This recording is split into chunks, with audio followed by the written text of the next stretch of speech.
The views expressed on the Nova Society are those of the panelists and guests and do not necessarily reflect the views or opinions of the Phoenix Research Institute or any institution which any panel member is associated. Welcome back to the Nova Society. I'm your host, Dr. Brooklyn Ann Weldon, and I'm here with my panel, Dr. Scott Gershwer and Dr. Mark Bound. And today we will be answering listener emails, and we have a question from James, who lives in Dallas, Texas. And James is a second-time emailer in a response. And James, from his first email, he wrote, "I'm going to make my own prediction that your liberal panel will blame Trump for everything going on between Israel and Iran. I'm sure you'll point to President Trump's leaving that terrible Iran deal brokered by lefty Obama. Why can't your panel give President Trump credit for the strong leadership he showed destroying Iran's nuclear program?"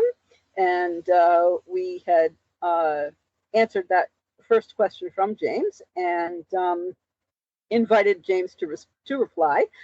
So now we've heard back from James with a response. And James says, "I appreciate your answering my first email on your show. You asked for clarification as to what I thought Trump should be given credit for. So here you go. Doge was created and successfully trimmed down fraud and waste in our bloated federal government. President Trump is addressing the unfair trade practices that no other president would tackle by forcing other countries to pay up and eliminate the unfair trade deficits. Our standing in the world is at its highest level since the end of World War II. And finally, our borders are the securest they've been in decades. And finally, our borders are the securest they've been in decades, and we are cracking down on the illegals in our country. Everyone knows these things are true. So I would ask you, why can't you just admit it?" Okay, so James, I have some points for you. First of all, everyone does not know these things are true.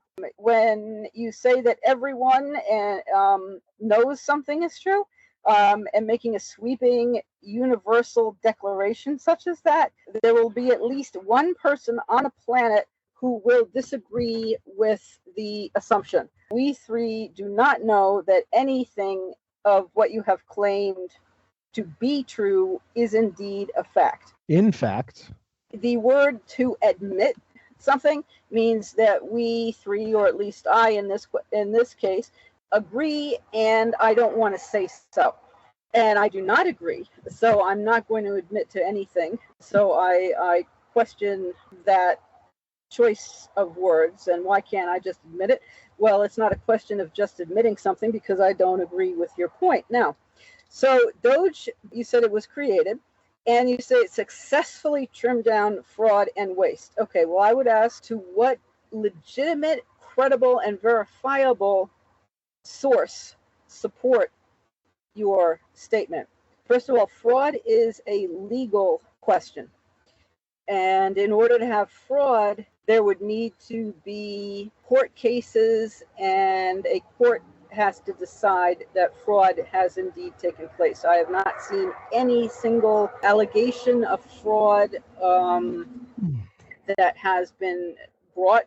No lawsuits have been brought. No claims of fraud there have been no credible allegations of fraud, or Trump would be, the Trump administration and the Department of Justice under Pam Bondi, they would be pursuing charges legally in a court of law to prove fraud. Now, there may very well be waste. However, in order to prove that, a person has to go through every single agency line by line, and the fact that the Pentagon has failed its last 11 audits, and the Pentagon was not targeted by Doge, but the programs that Elon Musk did not like, and that the agencies that were investigating Elon Musk's companies for environmental regulations, violations, and employee violations, and other sorts of lawsuits and other sorts of violations against Elon Musk's companies, those were the agencies that Doge targeted under Musk. So I would not say that that was successful at all. And the fact that many government employees had to be rehired because they were prematurely fired, like the people who regulate the nuclear waste in this country. I would not say that that is successful at all. And as far as unfair trade practices go, a trade deficit, again, our nation has an enormous consumer base and a great deal of wealth. If you want to compare our nation to Canada, we have 10 times the population that Canada has, and we have 10 times the amount of economic activity. So that means we can spend 10 times the money that Canadians can spend. So to have more money going out is simply a reflection of the fact that we have more money to spend. What is not being shown in the trade deficit is the amount of money people spend when they come here for tourism and when they come here to go to school. Both of these services industries are being decimated by Trump's practices of denying visas, of targeting universities, of eliminating research grants, of making tourists feel very unwelcome and unsafe. So in fact, we are losing, the American public, the American people are losing a great deal of income through reducing what were two extremely vibrant industries in the services that we did have before. Trump also levied tariffs on nations with no human beings in them, where only penguins lived and seabirds, and also levied tariffs on nations where we have a trade surplus, such as Australia, and also a 50% tariff on Brazil, with whom we have a trade surplus, which means that they buy more from us than we do from them, apparently because he felt that Bolsonaro was not being fairly treated by the current president. And unfortunately for us, the Brazilians can very easily replace the huge amounts of products that they buy from us, but we cannot easily replace what we buy from them.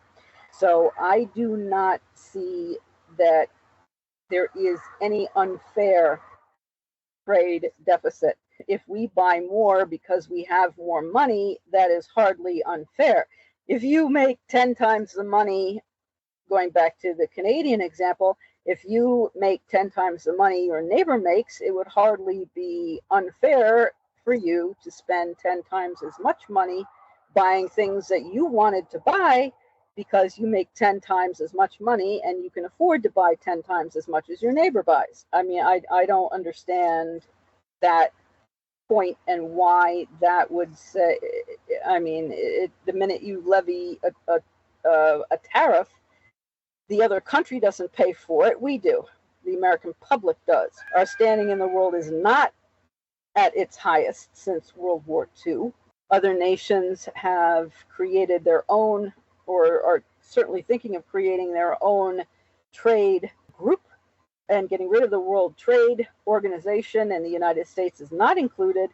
Canada and other nations are trading among themselves, and the United States is not included. People are sick and tired of dealing with Trump, and I don't blame them. So our standing in the world is at its lowest level since the end of World War II. And I don't know, I mean, I suppose you can argue that the borders are secure, but if you want to say that cracking down on illegals in the country means getting rid of people who have been here for decades, who are paying taxes, who are part of our communities, who have been contributing to this country, if you think that that is a benefit to the American people, removing people who have been harvesting food, removing people who build homes, removing people who are simply doing work, If you want to say that that's good, and that sending people to into exile and into countries where they've never been, if that's helpful, if you feel that deporting people to gulags is helpful, very severe jails is helpful, if you feel that not providing aid to other countries where people are very, very poor and desperate is going to help stabilize the governments in those nations, and that is going to make our borders safer. I would like to see you provide us with another email with credible, verifiable support for all your statements. So, Mark Scott, what do you have? Ditto. Yeah. Anything to add? I've been thinking about this, and obviously you've been thinking about this for quite some time. All right, so first of all, again, James, thank you for writing back. And as we said before, we like to be questioned. We like to have somebody question us and take a different perspective, and that's perfectly all well and fine. But I will say this: never say that everybody knows. Because I could tell you right now that statement's incorrect, because the three of us sitting right here, none of us know anything of what you've just said. So that makes that entire that argument moot. So that is not the way you start out. And again, this is not a criticism. This is just this is a facts of life kind of thing. Everything that you mentioned to us, everything you mentioned in your email, I would say there is not one shred of evidence that backs up the claims that you're making. We are more than willing to be challenged on facts that we present here or our opinions that we present here. You have not challenged our facts. What you have done is you have given us your opinion as it has been interpreted by you from whatever news source or whatever crystal ball that you get it from. And that's fine, perfectly fine. But if you're asking us to just basically take James's word for all of this, and therefore that's why we must believe all of this, then I'm afraid, no, that's not going to happen. I did not think, I have to admit, when I saw this, James, I was happy that you wrote back. I truly was. I was very happy that you wrote back. I was very disappointed in the content because you did not present what I had expected and had hoped for. And that was some specifics. Well, Doge took care of waste and fraud. Okay, that's a very blanket statement. What exact waste and fraud are you talking about? What, once again, what waste and fraud specifically are you talking about? There are no specifics in what you wrote. So I think that's I think that's a trend. That is a trend from those who support Donald Trump. They don't look for specifics. And when I read there, well, everybody knows this. All I heard was, you know what? We've been saying that about Trump all along. Whenever he's telling a lie or when he's telling something that isn't true, he says, well, everybody knows that.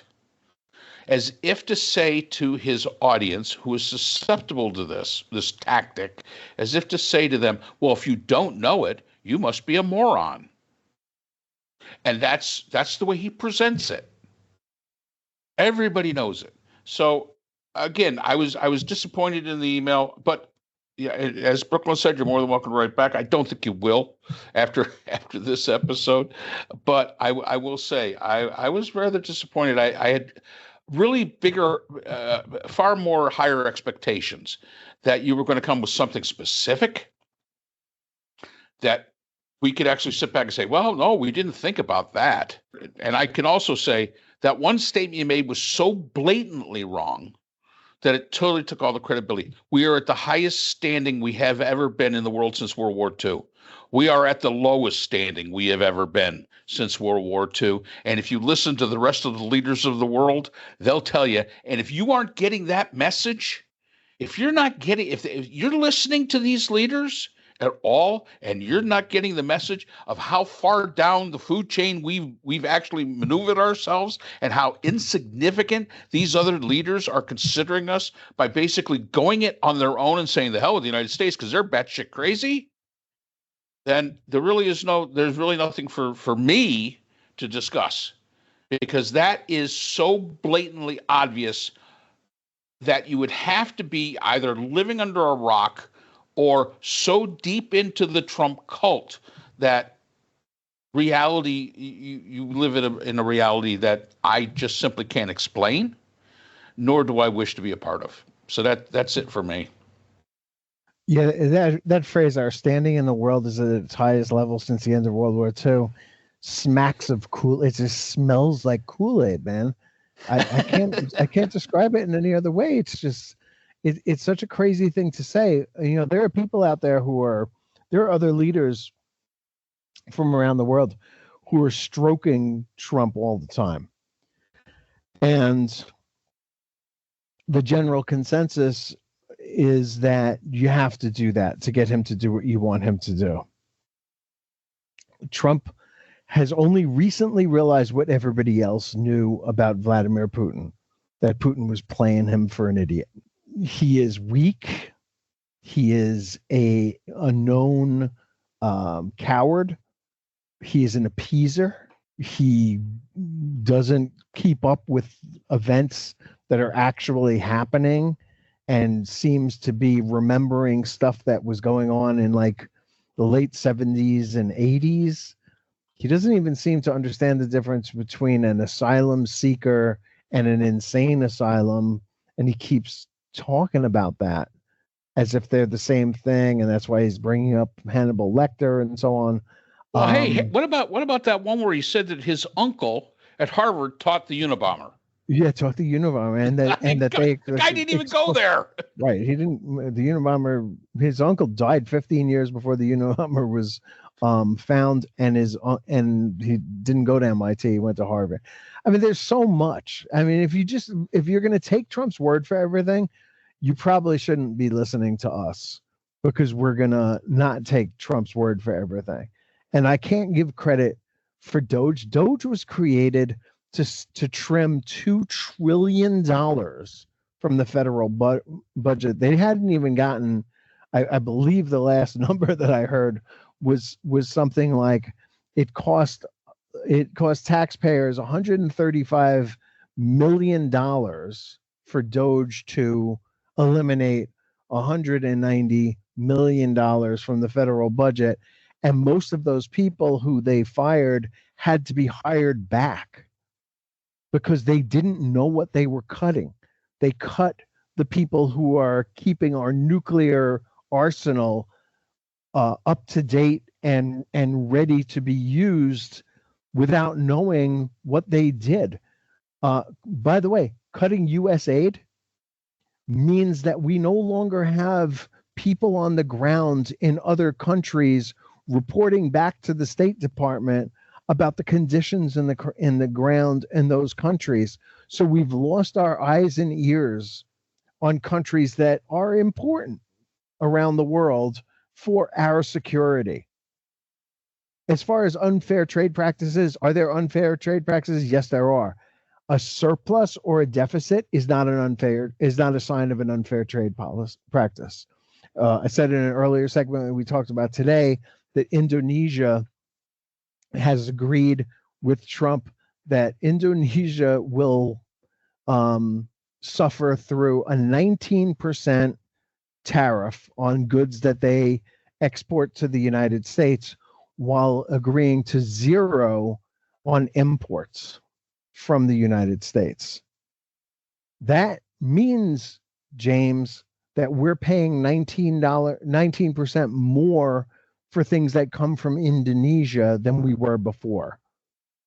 And that American companies can sell into Indonesia. But here's the problem with that. I did look at it. I looked this up since I made the statement before. The per capita income of Indonesians is $4,800 a year.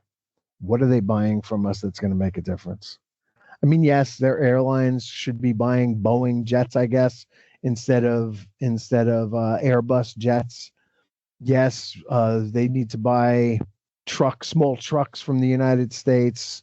Generally speaking, you see old, revamped Toyota trucks, pickup trucks. When you see anywhere in like the developing world, they're usually using older Toyotas, pickup trucks to get around in and to commit acts of terrorism and so on and so forth. Seems to be the truck of choice. I don't think that Trump even understands trade. I think his views of trade are so antiquated that he's not up to date, and that he's putting tariffs on countries that we have surpluses with, and really destroying those surpluses and doing more damage than anything else. So, I mean, you haven't really said anything factual, as Mark points out. Your information seems to come from Trump himself. And I hate to say this, but this is kind of the biggest liar that anybody has ever seen anywhere at any time. Even as Brooke pointed out, the cracking down on illegals is being done in such a sick way. I mean, Trump really could have revived legislation to address immigration in America, but instead of that, he's just decided to arrest busboys and farm hands and people who work in slaughterhouses or construction companies, et cetera, and he's opening this Everglades, Alcatraz or Auschwitz, depending on your viewpoint, to hold people in as if they're criminals, but it's a civil misdemeanor to be in this country illegally. It's not that illegal. They're not, just using the word illegal makes it seem like these people are felons, but they're not. Trump is actually the felon. They're committing misdemeanors by being here, and they should be dealt with in that way. Elon Musk left Doge in disgrace, basically. People hate him. He did not succeed at all. In fact, he hurt people terribly. He froze. I mean, this is one thing I actually agree with. He froze $19 billion for farm programs that were included in the 2022 Inflation Reduction Act by Joe Biden. Farmers are losing their farms across the country. Small farms are up for sale. These people voted for this, and they were wrong to do it, but it's their choice, and they have to live with the consequences. I don't know if you know this, but about 25% of the federal government's hires are veterans. And so you're hurting veterans. 25% of federal government's veterans are at 5% of the civilian workforce of veterans. We're hurting veterans by doing this. I'm just not following you where you're coming from in all these statements that you're making, and you're saying everyone knows these things are true. Sorry, dude, none of this stuff is true. You've got Trump derangement syndrome in that you're deranged because of Trump. And I feel sorry for you that you can't see the truth. I'm not going to, suggest that you pick up any academic journals, but just read a couple of different newspapers. Don't rely on one source for your information, especially not him. And maybe someday you'll find something that approaches the truth. But man, you are way far away from it right now. That's all I have to say about that. Yeah, I think. Yep. Well, and I do want to add to Mark's point about fraud. By the way, it's a triple: waste, fraud, and abuse. Yeah, you it was. You didn't even say the mantra correctly. Waste, fraud, and abuse. Waste, fraud, and abuse. Yeah, it was always the abuse. I noticed the abuse part was missing. The judge, when the Department of Justice, I guess, brought this to judges. I don't know if it's Judge Boasberg. I forget which judge it was. The judge said you have to show me specific instances. You can't just say, well, we found fraud. Okay, if you found fraud, you have to show me a specific instance of fraud before you can press charges or do something about it. In a court of law, I can't do anything when you say, well, we found fraud. We found lots of fraud. Okay, fine. Bring me an instance of fraud. Show me specific fraud. And they couldn't do it. That is to me, farm subsidies are a waste and an abuse of taxpayer dollars. Well, oil company subsidies are a waste and abuse of taxpayer dollars. Well, yeah, but would you rather have agribusiness? Big, huge corporations in charge of food? I mean, they get plenty of money from the federal government to do that. I just don't. I don't. It's a big country, and whether you're a lobsterman in Maine or you're a farmer down in Arizona or whatever they do down there. Well, it should not be growing lettuce in Arizona. Romaine lettuce should not be being grown in the desert. Whatever it is you're doing, you probably believe in doing it.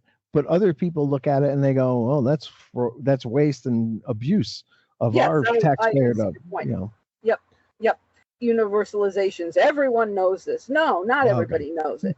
Not anything that I can agree with. And Mark, I know Mark and Scott are both feel the same way.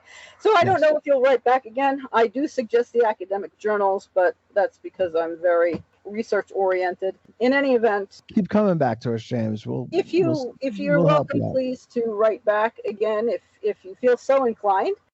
Do hope that you'll have specifics and cogent arguments for us. Perhaps you'll have more questions. That would be fine. We appreciate your taking the time to write back again. So thank you. And thank you to all our listeners. And if you're not yet subscribed on the platform of your choice, please do subscribe. We appreciate that. Yeah, we'll see you again next time on the Nova Society. The Nova Society is a production of Nova Society Media, a division of the Phoenix Research Institute. We'd like to thank our production partners, Buzzsprout, who hosts the Nova Society, Audacity, our editing partners, Apple iTunes, the largest source of podcasts and music on the internet, Spotify, the most popular platform for the Nova Society, and iHeartRadio, your source for all things music and podcasting. The Nova Society is available on all of these and other quality platforms listed in our description. We'd also like to thank all of our listeners. Without your support, the Nova Society would not be possible. If you have a question or comment, we can be reached at nova.society.podcast@gmail.com. So for Dr. Brooklyn Ann Weldon, Dr. Scott Gershwer, and all of our production partners here at the Nova Society, I'm Dr. Mark Bound. Remember, the true power in society is knowledge.